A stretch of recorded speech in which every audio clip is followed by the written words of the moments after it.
El tema de hoy es la buena noticia. Se van a hablar de estas cuatro palabras principalmente: amor, sacrificio, justicia y paz, en relación a la buena noticia. Ahora, ¿por qué el tema de hoy se llama la buena noticia? ¿De dónde viene el título de la charla de hoy? Entonces, ese título viene de una palabra que está en la Biblia, que es la palabra evangelio. Esa palabra tiene diferentes significados dependiendo del contexto, pero es muy importante entender cuál es el significado de la palabra por sí sola. Entonces, la palabra está compuesta por eu y angelión. Eu significa bueno o bien, es utilizado en el griego antiguo para connotar algo positivo o favorable. Y angelion significa mensajero o mensaje. Entonces, evangelio, de forma resumida, significa que literalmente buen mensaje o buena noticia. Entonces, por eso es que el título de la charla de hoy es la buena noticia. ¿Por qué decidí no colocar la palabra evangelio? Porque no es una palabra tan conocida, una palabra con la cual las personas estén tan familiarizadas. Porque a veces se entiende que evangelio es esto, que evangelio es lo otro, pero es muy importante entender cuál es el significado como tal de la palabra. Esta palabra se usa de diferentes formas según el contexto. Aquí les coloqué las diferentes referencias donde están por si las quieren investigar. Pero es muy importante ver que muchas veces significa que es un anuncio, que es una buena noticia, una proclamación de algo bueno, de algo positivo. Entonces se usan diferentes contextos para diferentes cosas. No es como que esa palabra tenga un significado único y que nosotros podamos cargar todo un preconcepto, toda una imagen de esa palabra y colocársela a esa palabra. No, depende del uso de la palabra en su contexto. En las cartas de Pablo también se usa. Entonces, buena noticia, mensaje único, buena noticia. Y el enfoque de la charla de hoy va a ser el uso que se le da a esa palabra en esta parte de acá, en 1 Corintios 15 del 1 al 4. Entonces ya vamos a leer ese texto y es donde se explica el Evangelio como el acontecimiento de la muerte y resurrección de Cristo según las Escrituras. Entonces, comencemos aquí. Dice aquí, escribe Pablo a la iglesia en Corinto hace casi 2000 años. Ahora les hago saber, hermanos, el evangelio que les prediqué. Entonces, esto deja saber que el evangelio es un mensaje que es predicado o comunicado, el cual también ustedes recibieron, en el cual también están firmes, pero aún no nos dice cuál es el contenido de ese mensaje, por el cual también son salvos. Aquí, según Pablo, el evangelio es presentado como el medio de salvación. Si retienen la palabra que les prediqué, a no ser que hayan creído en vano. Continuando aquí, porque yo les entregué en primer lugar lo mismo que recibí. Y aquí ya es donde viene a explicar cuál es el contenido de ese evangelio. Entonces Pablo viene a decir que fue un mensaje que él recibió, pero que él después, ¿qué? Entrega. Él recibe primero y después entrega. Y eso viene a explicar cuál es el contenido de este mensaje. Hoy vamos a analizar este punto 3. Listo. Entonces el contenido según Pablo, que Cristo murió por nuestros pecados conforme a las Escrituras, que fue sepultado y que resucitó al tercer día conforme a las Escrituras. Entonces, del punto 3, Cristo murió por nuestros pecados. Esto, en otras palabras, ¿qué significa? La razón de la muerte de Cristo no fue sus propios pecados, sino los pecados de los demás.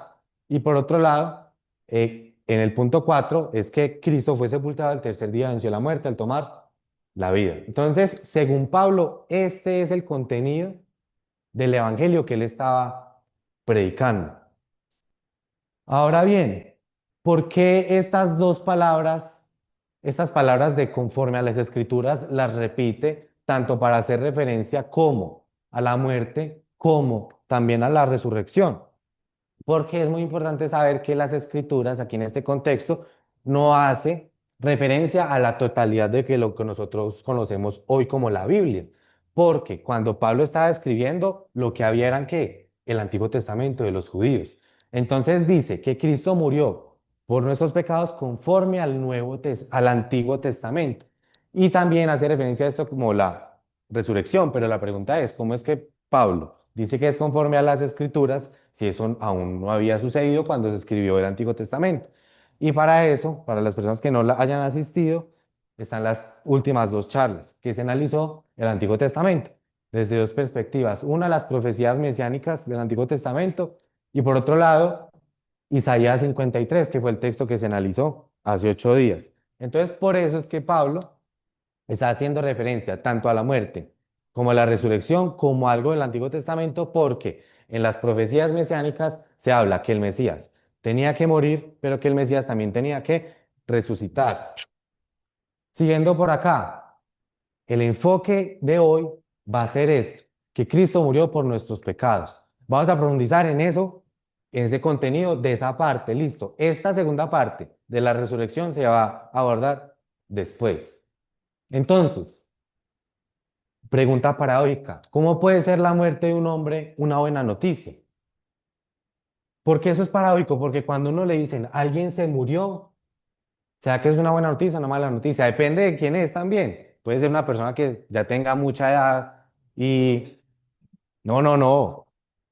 Una persona que ya está en las últimas y como bueno, gracias a Dios ya está descansando en paz. Esa es otra perspectiva. Pero estamos aquí hablando de una persona de 33 años, un maestro en su época, muchos seguidores tenía. ¿Y cómo es que esto puede ser una buena noticia? ¿Qué tiene que ver con nosotros un hombre que recibiendo un castigo hace 2000 años? ¿Qué tiene que ver? ¿Qué relación tiene? ¿Cómo puede ser una buena noticia? Si era una buena noticia para Pablo, ¿cómo es posible que eso sea una buena noticia para hoy en día? Entonces son preguntas que quiero dejar en el aire, que tengan en cuenta para lo que se va a tratar. Ahora bien, entonces la buena noticia. Les recomiendo que anoten esto porque estos colores van a estar desarrollados a lo largo de la charla. Entonces, para representar el amor se va a usar el rojo, para representar el sacrificio se va a usar el amarillo, para representar la justicia se va a usar el azul y para representar la paz se va a usar el verde. Entonces, cuando una frase está haciendo referencia a la paz, se va a colocar de verde. Cuando una frase está haciendo referencia al amor, se va a colocar de rojo. Bueno, comenzamos con la relación entre estos dos conceptos, amor y sacrificio. Y antes de empezar a hablar, quería preguntarles si ustedes creen que el amor y el sacrificio están relacionados. ¿Alguien quiere participar? ¿Sí o no? ¿Y por qué? El amor y el sacrificio. Amor entre amigos, amor entre familia, ¿están relacionados? Sí, de hecho están intrínsecamente relacionados porque normalmente el amor es dar una parte de uno a los demás. Sí, pero una parte de uno no solamente físico, sino todo aquello que ocupe una, digamos, apego hacia otra persona implica esa conexión Sí. que hay. Si sin esa conexión no, digamos que no hay una retroalimentación entre ambas personas o entre, digamos, Ujú. propósitos más grandes, ¿cierto? Y entonces uno de alguna forma sacrifica una parte de uno que sería una parte de mente, de tiempo, Sí, sí. de conexión, sí, por elección, normalmente por elección propia, eh, Importante esa palabra, elección. normalmente. Muchas gracias, Dani. ¿Alguien más quiere participar? Cuéntenos. Bueno, la palabra sacrificio para mí tiene muchas cosas que ver. Entre ellas, el amor, porque si usted hace unas cosas, si usted hace un trabajo con sacrificio, la palabra amor sí debe entrar ahí. Usted lo está haciendo es con muchas ganas y la palabra amor entra ahí. O sea que sí, sí tiene relación una cosa con la otra. Mm, Esa es la opinión que tengo yo. listo. Perfecto. Muchas gracias. Pero la cosa es que, digamos, depende en qué sentido sea, ¿cierto? Porque eh, cuando implique Cuando implica el amor, sí, muchas veces implica el sacrificio y por eso digamos que muchas relaciones no funcionan porque no están dispuestos a sacrificar ciertas cosas por el otro, ¿sí? Sí, Pero no significa que todo amor implica sacrificio, no significa que todo sacrificio sea por amor, ¿cierto? Hay, interesante. sí, Hay una conexión. pueden estar Sí, conectados, mas no necesariamente siempre lo están. listo. Dani, muchas gracias. Entonces, bueno, sí, Sí, pero pasa lo siguiente. Es que hay muchas clases de amor y muchas clases de sacrificio. Entonces nosotros no podemos comparar todo así como estamos diciendo, no. Todo tiene su tema en y su todo, y contexto. su contexto. Yo creo que es así, Sí, porque hay muchas clases de amor, hay muchas clases de sacrificio. pero yo sí tengo en cuenta que eso sí tiene que ver mucho una cosa con lo otro. Así Listo. a diferentes partes, diferentes cosas. Muy bien, me parece súper interesante que hayan identificado que no todo sacrificio implica amor. Es un buen discernimiento. Ahora bien, cambiando un poco de tema, pero tranquilos que no nos vamos a salir del contexto. ¿Cuáles son las películas con más ingresos globales en toda la historia de la humanidad? Estas son las que más ingresos han tenido en la historia. Y ustedes dirán, venga, pero ¿por qué estamos hablando de esto? Tiene que ver, nos vamos a enfocar en estas dos películas de los Vengadores, listo, para analizar un tema del sacrificio. Entonces, sí, entonces vamos a analizar estas dos que salieron en el 2018 y en el 2019. Entonces, bueno, para los que no se han visto la película, los contextualizo un poquito, tranquilos que no es necesario haberse visto la película para entender lo que voy a decir. Entonces, voy a dar un spoiler, qué pena, pero voy a dar un spoiler. Entonces, el villano de la película se llama Thanos. El objetivo de Thanos es conseguir estas 6 gemas y cuando él consiga esas 6 gemas, él puede chasquear los dedos y se puede cumplir lo que él quiera. El objetivo de él es que cuando se chasqueen los dedos, por una cuestión de control de la población del universo, la población del universo se reduzca a la mitad. Ese es el objetivo de él y está dispuesto a hacer cualquier cosa para alcanzar ese objetivo. Entonces después sucede que para él conseguir una gema tiene que hacer un gran sacrificio. Entonces la gema del alma, que es la gema amarilla, él sacrifica a su hijo. Entonces el guardián de la gema llega y le dice, para asegurar que quien la posea entienda su poder, la gema exige un sacrificio. Si deseas tomar la gema, debes perder aquello que amas. Entonces después Gamora, que es la hija, dice, esto no es amor. Entonces había un sacrificio, sí, pero Gamora estaba haciendo que sacrifica en contra de su voluntad. Y después Thanos, ahí relacionándolo con la palabra elección.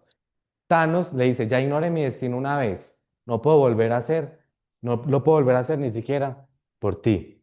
Entonces, él sacrificó a su hija para alcanzar ese objetivo, pero ese sacrificio en ningún momento se ve un amor, sino que se ve es una crueldad. Entonces, ella intentando resistir y él negando ese amor por la hija, y lo que hace es que lanzarla para alcanzar su plan de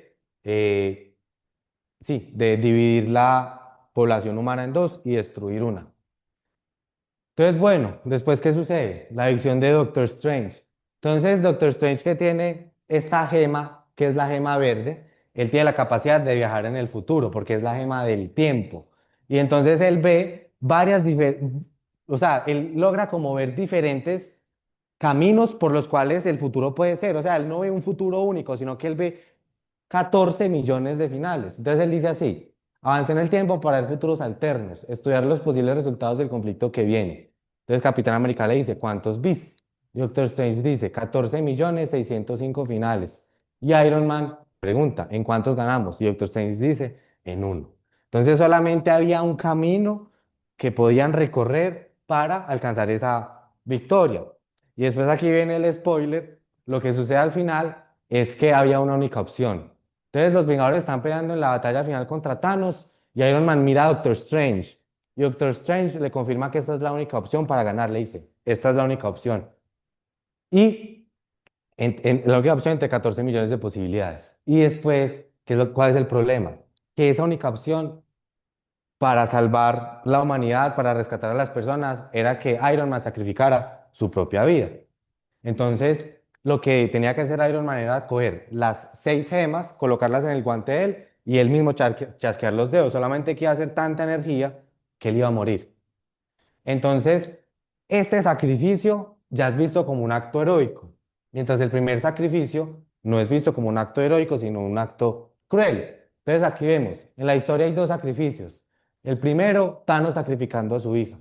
Y en el segundo, Iron Man entregando su propia vida por elección, voluntariamente, para salvar la humanidad. Entonces, uno es malvado y el otro es heroico. ¿Por qué? Por ese elemento de que uno es voluntario y otro no es voluntario.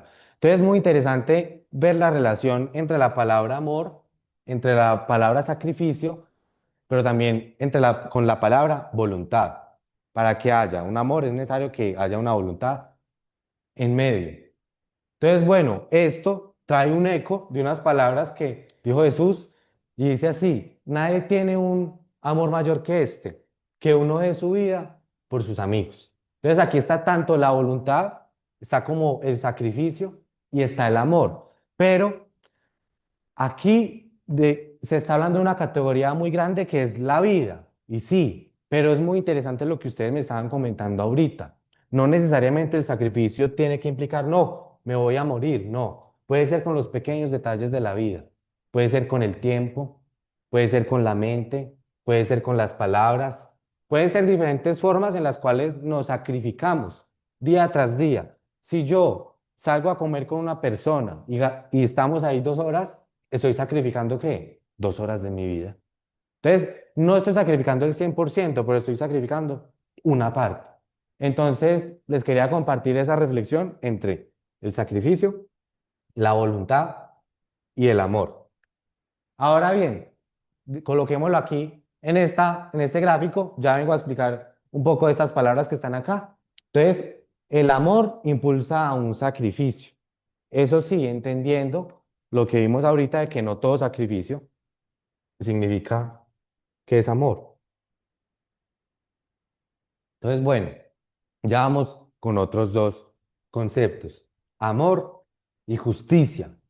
Es importante entender que hay personas que tienen diferentes conceptos de amor y diferentes conceptos de justicia.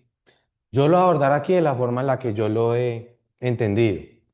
Entonces, la justicia opera de la mano del merecimiento, otorgando a cada persona lo que le corresponde según sus acciones o derechos. Es el funcionamiento básico de la justicia. Por ejemplo, una persona que está trabajando, trabaja una cantidad de horas, entonces esas son las acciones. Y después, ¿qué es lo que merece? Un salario. Entonces, es justo que reciba un salario. Entonces así funciona la justicia y el amor opera desde la generosidad, dando de forma libre y desinteresada sin basarse en lo que alguien merece, sino buscando el bienestar del otro. Aquí un análisis, por ejemplo, una forma en la cual se manifiesta mucho el amor y es el perdón. Por ejemplo, entre familia. Vamos a suponer que el hijo le falla a su padre y lo decepciona. El amor del padre, ¿qué es lo que hace? Perdonarlo, restaurarlo, reconciliarlo. Entonces, no quiere decir que el padre no sea justo, no, es justo porque lo tiene que corregir. Pero si esa justicia no tuviese amor, pues él no lo perdonaría. Entonces, el amor está muy conectado con la generosidad. Ahora bien, aquí analizándolo, ¿cómo se manifiesta la justicia frente al bien y cómo se relaciona la justicia frente al mal? Cuéntenme. Solo un pequeño apunte de que la generosidad también tiene un grado de implicación del sacrificio. Es un buen punto, No. es un buen punto también. La generosidad implica también un grado de sacrificio. Sí, a la final las cosas están como bien conectadas. Eso es muy interesante. Recuerdo una cosa, estamos hablando de amor y justicia, pero es importante entender que el amor y la justicia no resume toda la existencia nuestra. Entonces, bueno, la justicia frente al bien, recompensa otorgando lo que corresponde como pago o mérito, como el salario por el esfuerzo. Entonces, cuando una persona hace el bien, lo que la justicia tiene que hacer es darle una recompensa. Mientras que el mal, ya lo que la justicia tiene que hacer es algo diferente. Esto se puede resumir ira, condenándolo y castigándolo proporcionalmente según el daño causado. Entonces, por ejemplo, hablando de la justicia aquí en Colombia, si una persona comete un delito, comete un mal, lo que la justicia tiene que hacer es ejercer un castigo, ejercer una sanción. Hay un concepto ya bastante antiguo que utilizaban mucho en la alquimia, que era el intercambio equivalente, que básicamente para obtener algo había sacrificarse algo del mismo valor a cambio, ¿cierto? Pero ese intercambio equivalente no obedecía, digamos, a una racionalización humana, ¿cierto? Sino que muchas veces lo que se obtenía no era lo que se esperaba, ¿sí? Y eso también depende mucho de qué esperamos qué esperamos nosotros que sea el resultado por un acto, por un sacrificio o por un mal. Sí, muchas veces puede que ese intercambio para nosotros no sea equivalente, ¿cierto? Pero quizás en otros ámbitos sí lo sea o quizás no necesita ser equivalente del todo. Sí, depende de qué concepto de justicia se está analizando, porque una cosa sería ya la justicia individual de cada persona, la justicia de un país, entonces depende del contexto. Entonces, el amor hacia el bien, pues el amor apoya el bien, entonces celebra el bien y hacia el mal, ahí es donde ya entra a jugar el amor de una forma muy interesante, que es que la gracia, el favor inmerecido. ¿Por qué? Porque a pesar de que la persona, por la justicia, merecería un mal, entonces ya el amor sería ¿qué? Recibir algo a favor de forma inmerecida. Entonces, el ejemplo del perdón. El perdón no opera bajo la justicia, sino que el perdón opera bajo el amor, porque se le da a la persona algo que no merece, que sería el perdón. Entonces, este concepto de gracia no es tan presente en nuestra sociedad y es una palabra que de hecho no se usa mucho. Entonces, amor, favor inmerecido, justicia, retribución merecida. Amor, gracia, justicia, castigo. Esto si se supone que está operando sobre una injusticia respecto a la justicia. Listo, es muy importante tener esa conexión ahí. Ahora, ejemplo de la multa de tránsito. ¿Quién conoce este lugar aquí? ¿Cuál es? ¿Dónde queda? ¿Y qué aviso es este? ¿Qué señal de tránsito es esa? Prohi- Prohibido parquear. Y adivinen quién parqueó ahí el año pasado. Yo parqué ahí el año pasado. Y adivinen qué sucedió. ¿Quién llegó? Tránsito. Entonces, ¿qué es lo que tenía que hacer la gente de tránsito? Aplicar la justicia. ¿Yo qué fue lo que hice? Infringí la ley. Lo que le hace la gente de tránsito es aplicar la justicia. Entonces, vamos a suponer que existe la posibilidad de que aplique el amor. ¿Qué es lo que hace? No, mijo, tranquilo, váyase. Yo se la dejo pasar. Entonces me deja sin multa. Pero él tiene todo el derecho y de hecho tiene el deber de aplicar la justicia, que sería ¿qué? La multa. Por...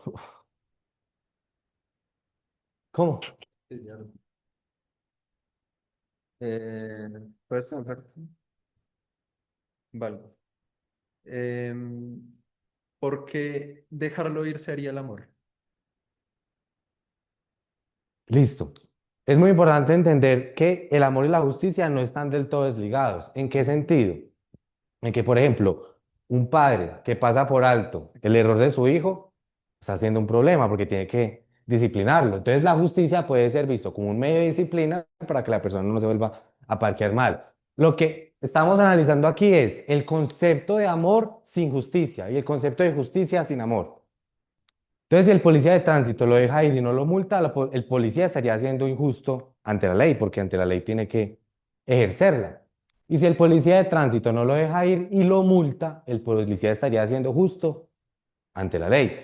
Uno no podría decirle al policía, venga, usted está haciendo algo mal, no, él está cumpliendo su trabajo. Aquí hay otro ejemplo, ejemplo del rey corrupto.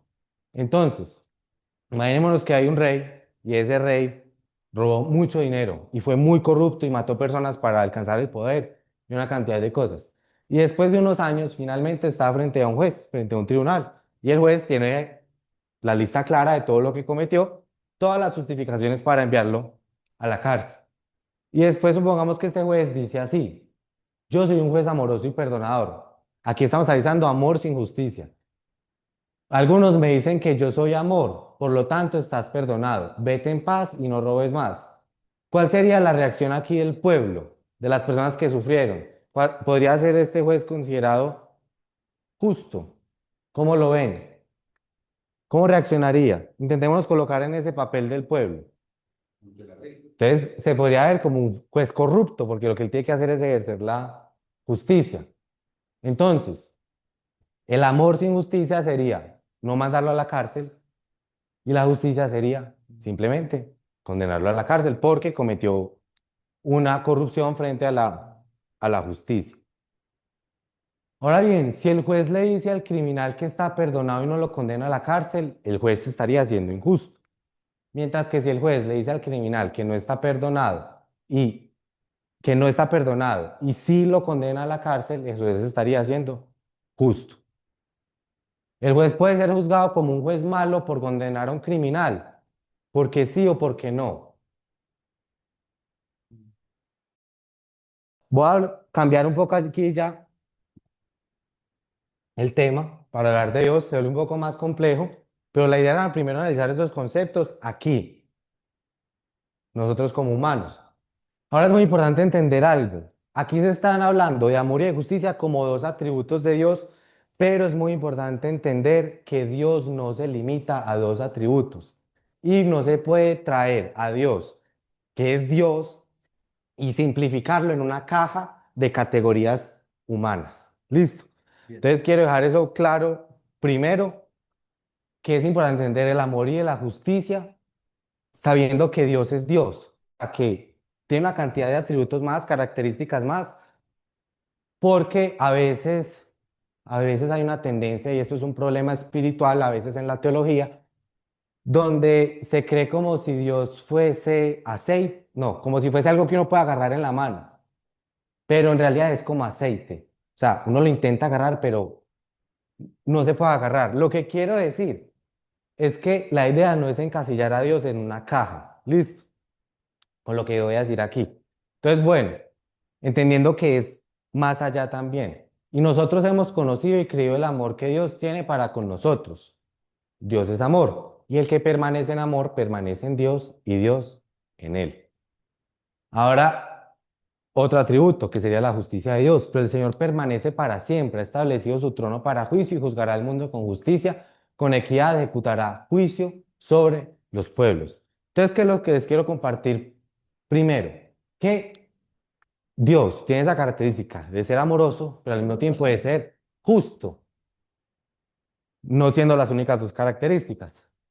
Entonces, ¿cuál es la cuestión que quiero plantear aquí? Que a veces, pensando en Dios, es posible irse tanto para un lado como para el otro. Y me voy para un lado y olvido el otro, y me voy para un lado y olvido el otro. Entonces, quería plantear esas preguntas. ¿Nos enfocamos en el amor y minimizamos la justicia? ¿O nos enfocamos en la justicia y minimizamos el amor? Recuerden lo que les estaba diciendo ahorita de la caja. Básicamente, por ejemplo, enfocarse en el amor y minimizar la justicia sería coger a Dios, cogerlo en una cajita llamada amor y meterlo ahí y limitarlo. Obviamente, eso no se puede hacer con Dios. Así uno lo haga mentalmente, Dios continúa siendo Dios. Entonces, eso es lo que se quiere plantear inicialmente. Importante esta palabra que se les dije al comienzo, cosmovisión.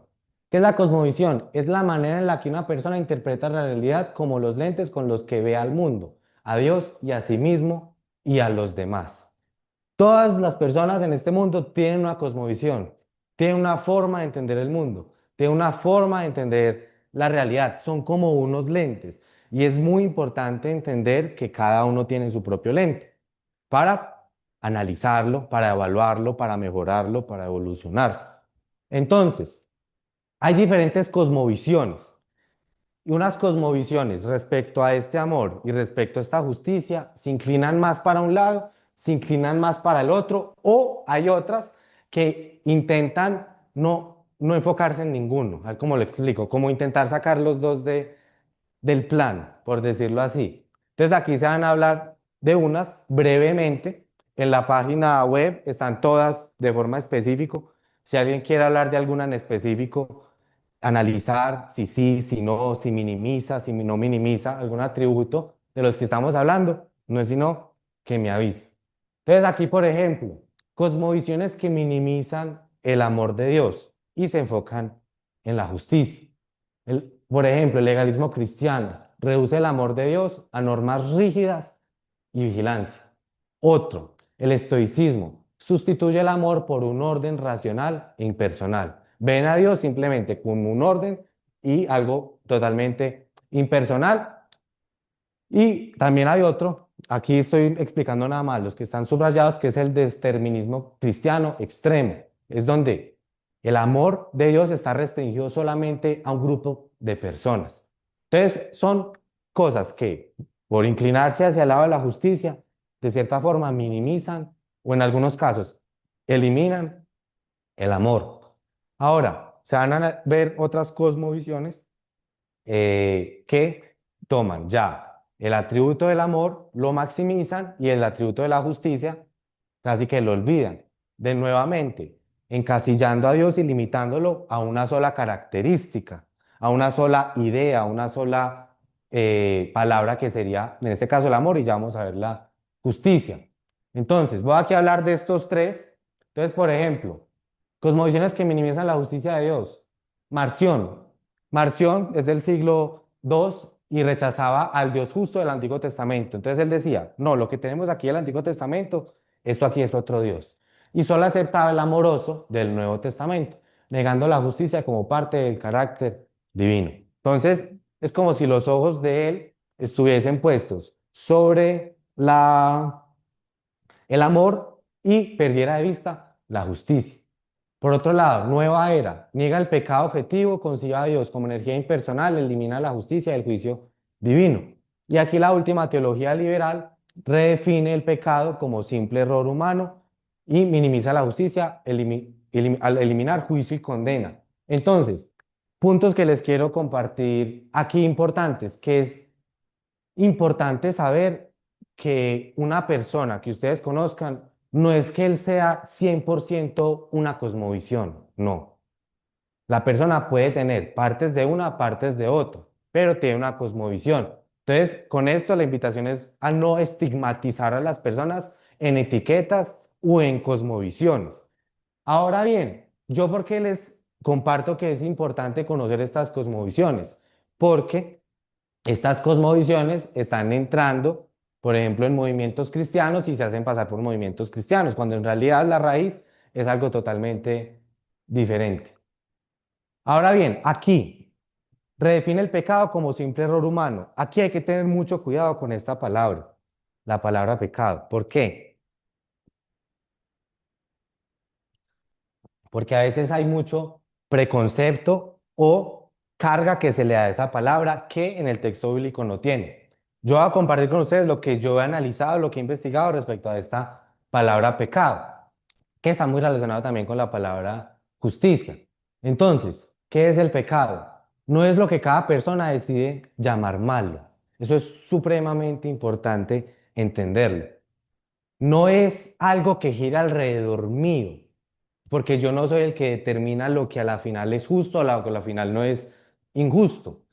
Entonces, no es lo que las tradiciones humanas inventan para manipular. ¿Por qué? A veces a esta palabra pecado se le pueden agregar mandamientos, tradiciones, objetivos humanos que la misma palabra no contiene. Entonces la persona, como se le enseñó que una cosa es pecado, después lo comete y cree que está pecando, pero en ningún momento está pecando. Entonces, es muy importante definir esta palabra y desvestirla de un significado que esta palabra no tiene.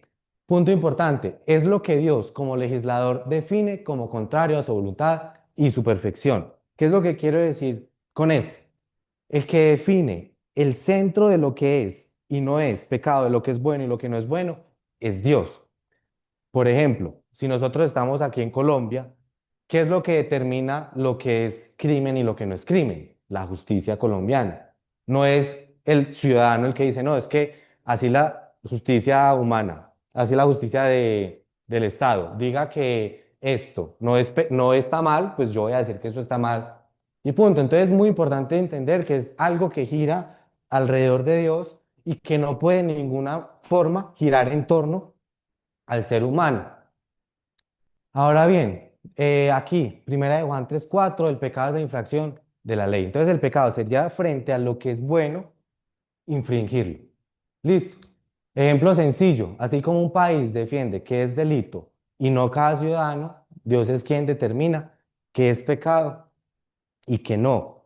Mm, Y aquí quiero resaltar que este concepto es muy importante verlo de una forma espiritual.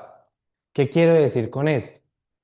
Que es importante tener una relación con Dios espiritual y así Dios va a ir guiando respecto a lo que es y no es pecado. ¿Por qué digo esto? Porque sí es importante el conocimiento mental, saber que bueno, esto no está bien, esto no está mal, pero es muy importante tener una realidad espiritual en relación a eso. Digo esto también porque Estaba escuchando ayer una charla, decían algo muy interesante, y es que uno de los grandes problemas de la historia en relación a la espiritualidad es cuando la teología se separó de la espiritualidad y la teología se volvió fría. No, la teología tiene que ser espiritual también, porque no sirve como que una persona tenga un conocimiento mental de esto sí, esto no, esto sí, esto no, esto sí, esto no, pero espiritualmente no hay absolutamente nada. Entonces, bueno, respecto a esta palabra pecado, hay diferentes cosmovisiones en el mundo que eliminan esa palabra. Listo, se las comparto aquí para analizarlo. Igual, como les recuerdo, si de pronto estoy aquí representando mal alguna de esas cosmovisiones, ahí en la página web me comentan y yo corrijo y y corrijo el jueves. Entonces se van a analizar, se van a mostrar unas cosmovisiones que toman este concepto del pecado y lo minimizan o en algunos casos lo eliminan completamente. Entonces, el relativismo moral. Al no existir verdad universal, el pecado desaparece como categoría objetiva. Entonces, ¿qué es el relativismo moral? No, como que lo que es bueno y lo que es malo es absolutamente relativo y no existe nada absoluto. O sea, no existe como un bien eh, objetivo, mejor digámoslo así. Hay otra posición que es el ateísmo materialista. Sin Dios, el pecado se reduce a error biológico o social. ¿Por qué? Si yo hago algo malo, simplemente es que la reacción de mi organismo, de mis componentes químicos, y no hay una voluntad que esté causando el mal. Es decir, yo no estoy escogiendo el mal, sino que simplemente sucede. Entonces, eso sería el ateísmo materialista, una visión del mundo donde todo lo que sucede se reduce a materia. De hecho, una persona que es atea, casi que de forma inevitable, tiene que aceptar este materialismo. Entonces, sería una cosmovisión donde no hay culpa. Por otro lado, el psicologismo moderno, el pecado se explica como trauma o enfermedad, no como responsabilidad moral. Entonces, bueno, eh, ya voy. Y también algo importante es entender que así como estas cosmovisiones no contienen o minimizan este concepto de pecado como se entiende desde el cristianismo, eh, también dentro de las mismas estructuras de pensamiento, entre los mismos raciocinios, dentro de las mismas cosmovisiones, de hecho esta palabra se intenta de cierta forma como excluir, se intenta como construir pensamientos para sacar esta palabra cuando esta palabra intenta como entrar en la mente de una persona. Entonces ahí es donde sucede lo que es el choque de cosmovisiones. Importante, el sincretismo y la visión de otros marcos de referencia. Entonces, como les decía ahorita, la mayoría de las personas no siguen nada más una cosmovisión, no. A veces toma cosas de alguna que encuentra coherente, toma cosas de otra que encuentra coherente. Entonces el sincretismo es esa unión de diferentes cosmovisiones. Y por eso yo les quería compartir que por eso no se debe estigmatizar a las personas, sino entender su marco de referencia. Es decir, yo estoy hablando con una persona y mientras voy hablando me voy dando cuenta que él tiene ciertas creencias gnósticas. No está bien yo intentarlo encajar en una etiqueta gnóstica, porque puede que él simpatice con parte del gnosticismo, pero no con el gnosticismo completo. Y esto es muy importante para la comunicación con otras personas que tienen unas cosmovisiones y unos pensamientos diferentes. Ahora bien, en ese marco el pecado, la justicia y el amor pueden ser entendidos de formas distintas. El pecado como invención cultural, justicia como acuerdo social, amor como sentimiento humano. Entonces, cuando uno va a hablar con una persona y dice, no, justicia de Dios, y esa persona es gnóstica, es un concepto que no hace parte de su cosmovisión, no hace parte de su pensamiento. Imaginémonos como si fuesen una cantidad de engranajes. Entonces, ese concepto de justicia de Dios, pues no viene a encajar ahí. Y a veces por eso es que se generan esas discusiones y muchas veces discusiones calientes. Estas visiones actúan como filtros que cambian o debilitan el sentido original de esos conceptos en la fe cristiana. Entonces es muy importante entender que si una persona está adoptando la fe cristiana, puede que esos conceptos de justicia de Dios, de amor de Dios y de pecado sean cosas con las cuales otras personas que comparten otras cosmovisiones no estén de acuerdo o les genere una incomodidad. Entonces, les comparto eso también como de cierta forma algo que es importante tener en cuenta para nosotros poder comunicarnos con otras personas que piensan diferentes. Y que es algo muy importante en el día de hoy que a veces no está como ese tacto para comunicar. Entonces, bueno, siguiendo aquí, otra pregunta. ¿Dios puede ser juzgado como un juez injusto por manifestar su justicia sobre la persona que comete el pecado? ¿Por qué sí o por qué no? Entonces, la cuestión es cuál. Si se ejecuta justicia, entonces, ¿dónde queda el amor? Entonces, ¿cuál es la cuestión? Si nosotros analizamos los textos bíblicos, cómo hablan de Dios, van a mostrar que Dios muestra tanto amor, pero muestra también que justicia. Entonces, ¿en relación a qué? Al pecado. Entonces, el amor se manifiesta como gracia, perdón, misericordia, aceptación. Y este perdón estaría muy relacionado con lo que estaban diciendo ahorita, de que no se ejecuta esa justicia, sino que hay un perdón.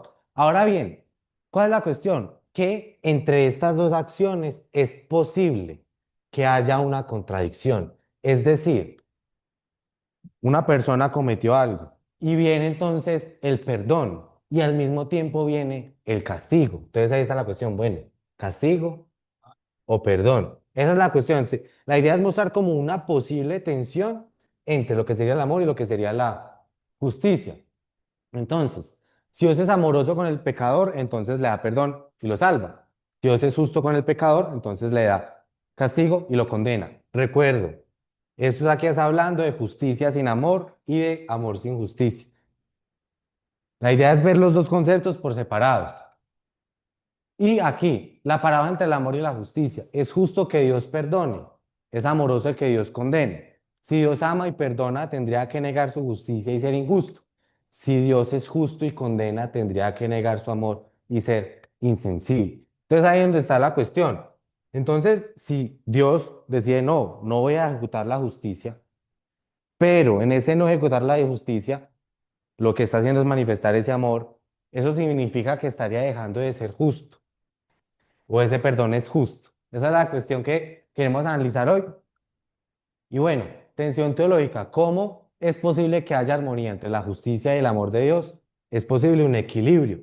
Entonces, ahorita les estaba mencionando diferentes cosmovisiones que se tienden más hacia un lado del amor, otras cosmovisiones que se tienden más hacia otro lado, que es el lado de la justicia, y yo vengo aquí a proponerles, con todo el respeto, una cosmovisión que busca equilibrar las dos, que haya una armonía, tanto con el amor como la justicia, que esa vendría a ser a la cosmovisión cristiana, la cosmovisión de la Biblia. ¿Listo? Entonces, bueno, la justicia es un problema solo si hay infracción. ¿Cómo así? Yo no tengo un problema frente a la ley colombiana si yo no he cometido ningún crimen, pero entonces la justicia para mí no vendría a ser un problema.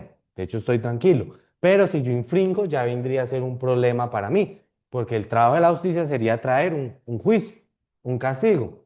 Entonces, la justicia traería ¿qué? Un castigo, porque hay una infracción de la ley, un pecado.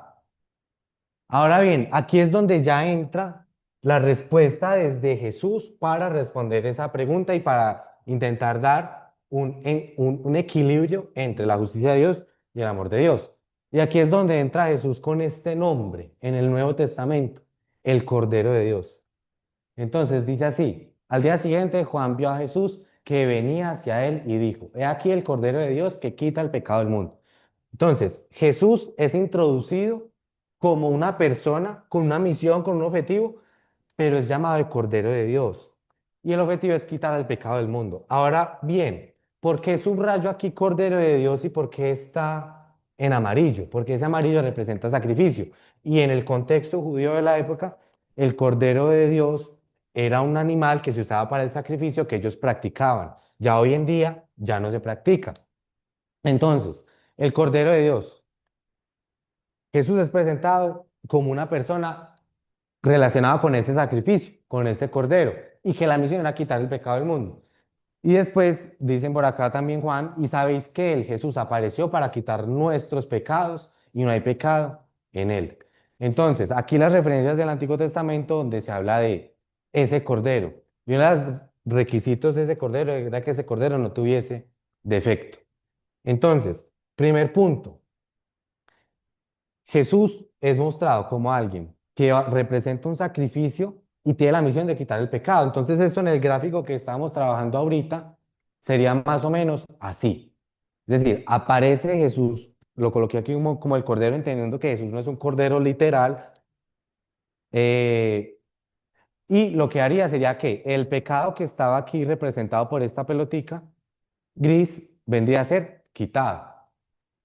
Ahora bien, el poder de la sangre en el contexto judío. Para ellos, los judíos en la época tenía la sangre un significado de qué? De perdón, de absolver los pecados.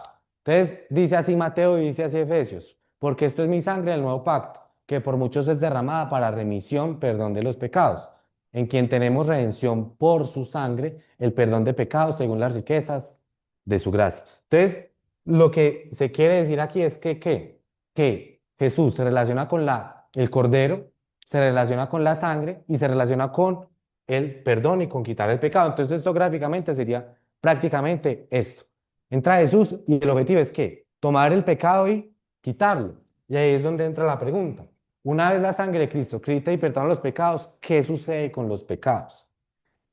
Es decir, los pecados quedan flotando en la nada, los pecados desaparecen. Aquí un ejemplo.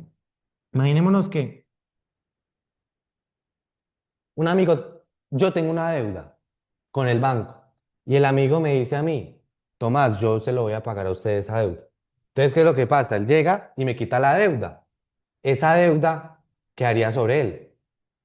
No podría quedar ahí simplemente flotando en el aire. El banco de ninguna forma aceptaría eso. Entonces, ahí es donde entra ¿qué? El punto bíblico en el cual se especifica que Jesús carga con los pecados. Es decir, el pecado no queda flotando, sino que lo que sucede es que es transferido. Es decir, Él derrama la sangre para perdón, pero el que perdona, también ¿qué? Se hace responsable. Entonces, Jesús, Él mismo llevó nuestros pecados en su cuerpo sobre la cruz. Al que no conoció pecado, por nosotros lo hizo pecado, pero el Señor hizo que cayera sobre Él la iniquidad de todos nosotros. Mi siervo justificará a muchos y cargará las iniquidades de ellos. Entonces, gráficamente, ¿esto cómo sería? Entonces, entra el Cordero, quita el pecado es puesto sobre el Cordero y ya el castigo, ¿qué? Cae sobre el Cordero. Entonces, esto se conoce, la palabra técnica de esto sería la expiación. Ahora bien, esto también tiene otra palabra que es la sustitución penal. ¿Qué es la sustitución penal? Es el acto por el cual Cristo recibe el castigo que nosotros merecíamos por nuestros pecados, satisfaciendo la justicia de Dios y permitiendo nuestra reconciliación con Él. Y aquí hay otro versículo más, el herido fue por nuestras rebeliones, molido por nuestros pecados, el castigo de nuestra paz fue sobre Él. Entonces, aquí es donde entra el significado, entra lo que significa, según la Biblia, que la cruz significa lo que sucedió con Jesús, que él ahí se estaba posicionando como un sustituto, es decir, un representante. Entonces lo que hacía era que recibir el pecado y una vez recibe el pecado, recibe ¿qué? El castigo de Dios. ¿Esto porque es importante? Porque a veces, precisamente en la cultura en la que vivimos, es muy común encontrar cruces. Es muy común encontrar la persona con la cruz colgando, la cruz ahí en la casa y todo. Pero realmente esa cruz por sí sola eso no tiene ningún significado. Eso era que un elemento donde las personas morían. Pero la pregunta es, para los apóstoles, para las personas de la época, ¿qué significado tenía esa cruz? Entonces, para ellos era el lugar donde Jesús recibió el pecado, recibió el castigo proporcional a ese pecado, y entonces ahí es donde se satisface la justicia. Entonces, ¿qué es lo que quiero decir acá? Vamos a suponer, yo le presto plata a dos personas. No, le presto plata a una persona y esa persona no tiene cómo pagarme. Entonces lo que sucede ahí es que llega otra persona y dice, no, yo pago por ese amigo mío. Entonces lo que sucede es que esa deuda es transferida. Entonces yo continúo siendo justo en el sentido de que no se perdonó, sino que sí se ejecutó el castigo. Pero para esta otra persona que tenía la deuda, para esa persona sí hubo un perdón. Entonces, de esa forma se logra equilibrar tanto la justicia como el amor, tanto la justicia como el perdón. Entonces, esta frase es repetida muchas veces, pero a veces no entendemos la profundidad de esa frase, que es que Cristo murió por nuestros pecados. Esto está escrito en el versículo que estamos analizando al comienzo de Primera de Corintios 15, versículo 3. Entonces, aquí hay diferentes elementos. El amarillo, el sacrificio. Cristo, sacrificio voluntario, sustituto penal. Ese sería el cordero. Murió. ¿Eso representaría qué? La justicia siendo aplicada. Castigo correspondiente al pecado, porque la paga del pecado es muerte. Entonces Cristo murió, sería el sacrificio, esa sería la justicia y por nuestros pecados. Aquí es ya donde qué, es un acto de generosidad hacia otras personas. Gracia, favor inmerecido, perdón, Jesús carga con los pecados. Y todo esto proviene de Dios, quien nos reconcilió consigo mismo por Cristo y nos dio el ministerio de la reconciliación. Entonces vean aquí los colores. Este sería el amor, este sería el sacrificio y este de acá sería la justicia y la paz sería esa reconciliación con Dios. ¿Por qué es tan importante entender el tema del perdón a la luz de Dios? Imaginémonos aquí nosotros, por ejemplo, con un amigo o con una pareja. Cuando la otra persona la embarra, ¿qué es necesario para que haya una reconciliación? Un perdón. Es muy importante un perdón. ¿Por qué se acaban las relaciones? Por falta de perdón. Entonces, bueno, Jesús en Getsemaní. Aquí es uno de los puntos claves. Sí, sí, claro, dale. Es que ese momento eh, de en la cruz se lo explicó muy bien y encaja perfecto con toda la explicación que venías de justicia y amor, porque la justicia en la cruz se cumplió, o sea, allí se castigó por los pecados, pero también hubo una manifestación del amor en Cristo, que Cristo se entregó por nuestra salvación. Sí, Entonces encaja perfecto todo ahí. y de hecho mientras hablabas, pues agregar esto aquí es como una reflexión, porque yo pienso que esto también es algo que puede aplicarse a nuestro día a día. Es decir, cuando una persona se equivoca con nosotros, yo pienso que debería ser una buena actitud perdonar, no guardar ese rencor en el corazón. De cierta forma, no es que uno sea Jesús, no, pero seguir ese ejemplo de ese perdón.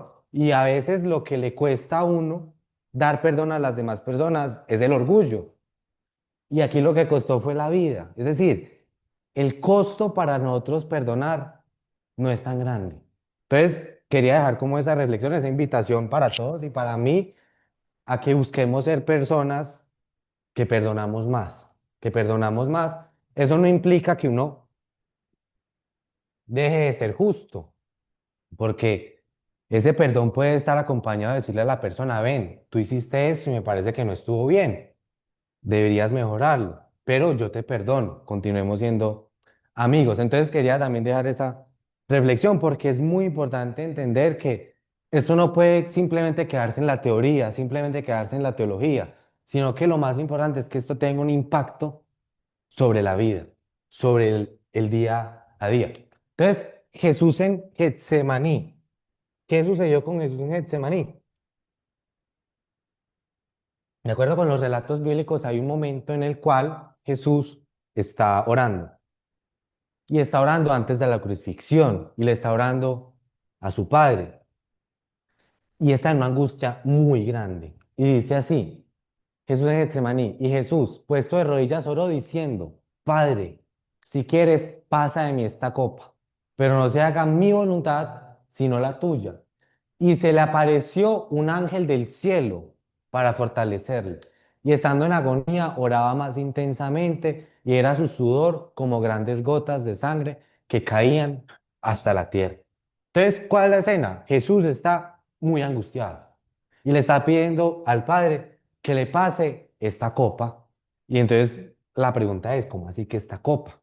Porque esta copa, o sea, como pasa de mí este tenedor, pasa de mí este servilleta, pasa de mí este plato, porque una copa, ¿qué es eso tan raro? Y es muy importante entender que esto es un símbolo en el contexto judío que está representando algo más.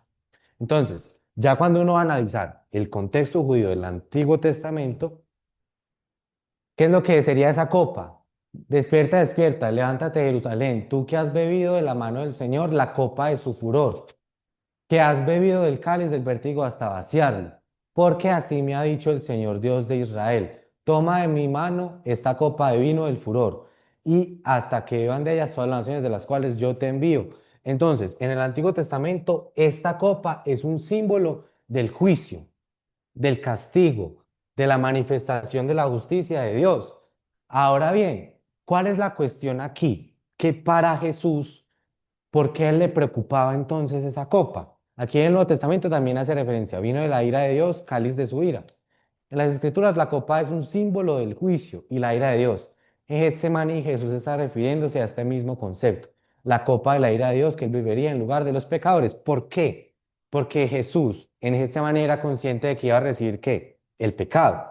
Y como él iba a recibir el pecado, entonces iba a suceder ¿qué? El castigo. Entonces lo que él estaba preocupado era por ese castigo. Entonces, ahora, ¿cómo sería esto entonces? La justicia ya no caería entonces el castigo, la ira sobre la persona, sino que entonces la justicia caería sobre Jesús, porque en el momento de recibir los pecados como representante de la cruz, entonces recibiría el castigo. Entonces es interesante que en esa misma oración de Jesús en el jardín, él haya mencionado la copa. Pero para poder entender qué es esa copa, uno tiene que entender el contexto judío, porque si no, uno pues piensa que Jesús está pidiendo literalmente que Dios le quite una copa de, no sé, de vino o de agua. Entonces, bueno, la pregunta es, ¿esto aquí sería justo? Supongamos, el pecado ya está sobre la persona y entonces el castigo cae sobre Jesús. No, no sería justo, porque entonces sería la justicia manifestándose sobre algo que no ha cometido ningún error, ninguna equivocación, ningún pecado. Entonces, tendría que ser necesario que exista ¿qué? Esta transferencia, que sería lo que llamamos la sustitución penal. Ahora bien, esto lo escribió el apóstol Pablo después de Cristo. mm, Respecto a, para ellos, ¿cuál era el significado de la crucifixión de Cristo? ¿Cuál era la profundidad? ¿Cuál era el símbolo? Porque mientras aún éramos débiles a su tiempo, Cristo murió por los impíos. Esa es otra palabra para pecadores. Porque difícilmente habrá alguien que muera por un justo, aunque tal vez alguno se atreva a morir por el bueno. Pero Dios demuestra su amor para con nosotros en que siendo aún pecadores, Cristo murió por nosotros. Entonces ellos veían a Jesús como qué, como un sustituto, como un representante.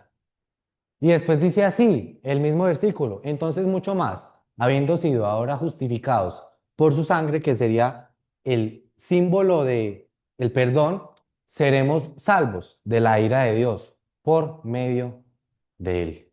Entonces, lo que sería aquí es que la persona recibe esta paz, que sería la justificación y la salvación, y la justicia lo que hace es manifestar el castigo y la ira sobre el pecado. Entonces, aquí un texto de Isaías, Antiguo Testamento, hablando de el siervo sufriente.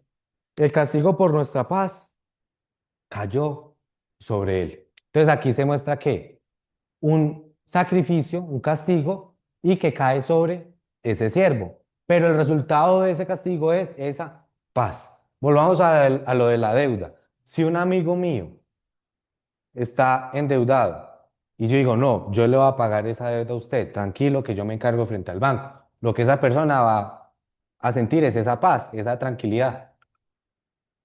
Entonces, bueno, esto sería otra forma de representarlo gráficamente, que sería como. Entonces la justicia y el castigo cae sobre la cruz. Y de esa forma se manifiesta de forma plena el amor y la gracia. Entonces es muy importante entender que entonces esto cae aquí. Y aquí hay unos versículos que es interesante leerlos a la luz de este gráfico. Porque de tal manera amó Dios al mundo que ha dado a su Hijo unigénito para que todo aquel que en él cree no se pierda, mas tenga vida eterna. Entonces, se coloca aquí el amor y el amor implica una entrega. Ya vamos a analizar eso de la entrega ahorita. Y coloca una condición para esa salvación, para esa vida eterna, que es la fe. La fe, creer. Y por otro lado, aquí haciendo énfasis en el tema de la fe, hablando del Evangelio de la buena noticia, viene a decir Pablo más adelante en Romanos, porque no me avergüenzo del Evangelio, buena noticia, esto lo coloqué yo, pues es el poder de Dios para la salvación de todo aquel que cree. Entonces lo que viene a decir Pablo es que el mensaje de salvación, la buena noticia, es un medio de salvación y es algo que sucede por medio de la fe direccionada hacia Dios. Ahora bien, aquí hay algo muy interesante, y es que vean lo que dice aquí. De tal manera amó Dios al mundo que ha dado a su Hijo. Y aquí hay una cuestión, ¿cómo así? Si nosotros ahorita estábamos viendo que en esa película Thanos entregó a Gamora y eso fue un acto malvado. Entonces aquí no es acaso entonces el padre entregando a su hijo y entonces no es un acto malvado. Pero aquí es donde es muy importante entender que fue tanto la voluntad del padre como la voluntad del hijo. Se ve aquí en Juan 10:17. Por eso el Padre me ama, porque yo doy mi vida para tomarla de nuevo. Nadie me la quita, sino que yo la doy de mi propia voluntad. Entonces, era tanto el deseo del Padre que sucediera eso como el deseo del Hijo de entregar su vida voluntariamente, estilo Iron Man. Solamente que Iron Man no salva a nadie porque es una película. Entonces, bueno, amor, sacrificio, justicia y paz. Viendo aquí estos relacionándose entre sí, sabemos que entonces está el amor, está el sacrificio, está la justicia y está la paz. Entonces, el sacrificio, que es el bueno, es el que es impulsado por el amor. Y entonces ya, cuando por amor se va al sacrificio, en ese sacrificio sucede lo que sería el castigo, la ira, y el castigo, al final de cuentas, sería pues la muerte. Y aquí ya entraría ¿qué? Que este sacrificio es algo que trae paz, vida eterna, reconciliación, perdón y aceptación. Entonces la idea es compartirles con ustedes esta visión de estos cuatro conceptos desde la visión bíblica, desde la visión de el cristianismo, desde la visión de la fe en Jesús, en cómo el amor lleva al sacrificio, en el sacrificio se aplica esta justicia y eso trae paz. De esta forma, Dios aplica tanto el amor y aplica la justicia. Y estos dos atributos, estas dos características, que no son las únicas de Dios, no se puede reducir a Dios a dos categorías como justicia y amor, pero que se manifiestan ya de una forma en su máximo esplendor. O sea, lo que yo les quiero compartir a ustedes es una cosmovisión en donde la justicia no queda apagada, el amor no queda apagado ni minimizado, sino que las dos se manifiestan de una forma en Cristo, tanto el amor como la justicia. Ahora bien, resumiendo, el sacrificio voluntario por los demás es un acto heroico de amor. Hay una tensión entre el amor y la justicia. Para resolverlo, algunas cosmovisiones minimizan el amor, la justicia, el pecado, el amor y la justicia. Sin embargo, desde la visión de Cristo, en Cristo no se minimiza la justicia ni el amor de Dios. Hay armonía y hay equilibrio. ¿Por qué? Se manifiesta tanto la justicia aquí sobre el pecado y el amor aquí sobre el perdón, sobre la compañía, la presencia, la reconciliación. Ahora bien, Jesús es presentado como el Cordero de Dios, ese que es un símbolo de sacrificio. Es el sustituto penal que carga con los pecados y recibe el castigo, la ira y la muerte que corresponden al pecador, ofreciendo por medio de la fe perdón, reconciliación, paz vida eterna y aceptación delante de Dios. Y de esa forma, Dios ama sin negar su justicia y Dios es justo sin negar su amor. Es decir, Dios, para manifestar la justicia con una persona, entonces, perdona, pero esa justicia que correspondía entonces cae sobre Jesús. Y es importante entender que cae sobre Jesús, pero Jesús sube a la cruz voluntariamente. Y en la cruz del Calvario, Dios da respuesta definitiva a la tensión lógica entre el amor y la justicia. Entonces, ¿cómo puede ser la muerte de un hombre una buena noticia? Porque ese hombre estaba cargando con los pecados de la humanidad. Entonces, ese fue el tema de hoy, la buena noticia, amor, sacrificio, justicia y paz. Listo. Respecto a este tema, hay preguntas, dudas, comentarios, sugerencias. Lo que yo intenté aquí hacer fue explicar cómo funciona la fe en Jesús, cómo funciona la fe en Cristo y presentar esta cosmovisión como una cosmovisión que entiende tanto el amor como la justicia y ve una armonía y un equilibrio entre ellos, intentando no irse hacia un lado y encajar a Dios en el amor o irse hacia un lado y encajar a Dios en la justicia, pero también entendiendo otra cosa, que no se puede tomar a Dios y encasillarlo en amor y justicia, como si todo lo de Dios se simplificara en Dios es amor y justicia al mismo tiempo. No, Dios es más que todo esto, listo. Entonces, bueno,